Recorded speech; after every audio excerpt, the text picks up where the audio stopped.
This whole story started when I received a phone call on Monday from a contractor telling me about a project he was going to do to help a local veteran, and explain the details of the project, asking me what needed a permit, what didn't need a permit, and just kind of filling me in about the homeowner and the homeowner's needs.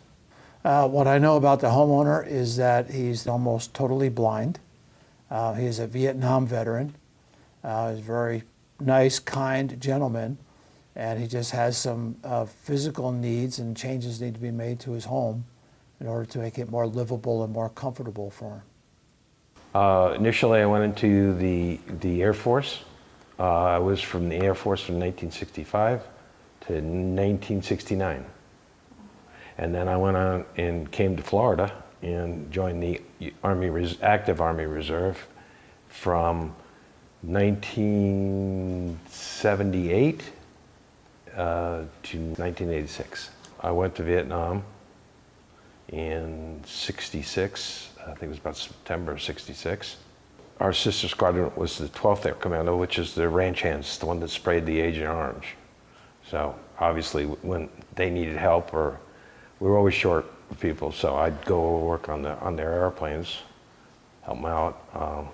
Never flew on a mission with them, thank God.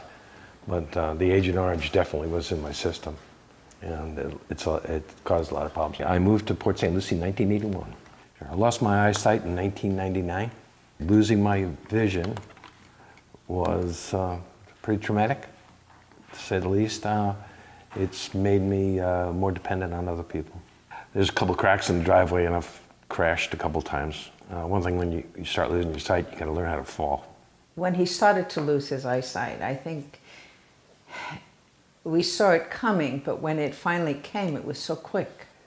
It was very hard for him, and it was difficult for both of us. I think it was because the transition of being able to do things and just walking around a house.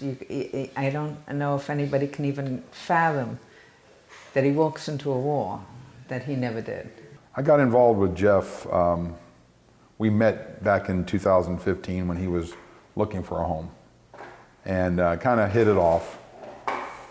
And when he bought this house and he needed some help with it, he called me, and I agreed to come and help him out with the project.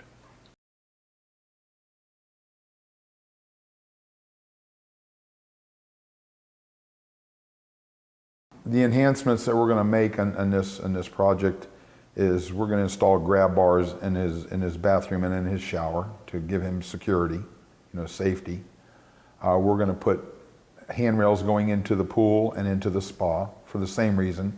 We're going to replace the driveway that's cracked, and it, as he told you himself, he's fell a couple of times. The fence is going to provide him with security for future possible CNI dog. And then we're going to put a walkway from the driveway all the way down to the back where he can do his gardening, and he can get to the back of his house without stumbling and falling. In the last few days, this project has changed a lot. And I think it's going to offer him the finances that he had to lay out. It's going to pay him back. These guys being so generous. And if there's any extra money from this project, which we're sure there's going to be, but we just don't know how much at this point, it's going to be donated to somebody. We don't want it. It's not ours to keep. It belongs to the veterans.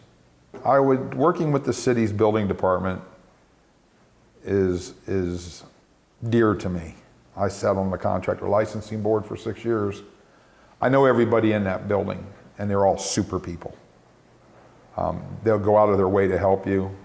They're a joy to work for, and I do love this city. I'm very grateful. I think I wish they could do it for everybody.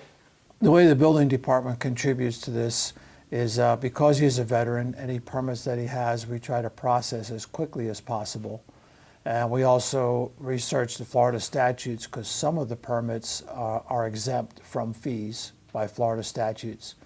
But also the building department staff will be contributing to pay some of the permit fees. And we've done this in the past Every year we pay for at least 2 or 3 permits for either an organization in need or for an individual that doesn't have the funds. Staff contributes their own dollars to pay for these fees. A lot of the local people will just reach out to you and say, hey, thank you for your service. You don't know how much that means to me. It's a great town. I don't think I'd want to live anywhere else.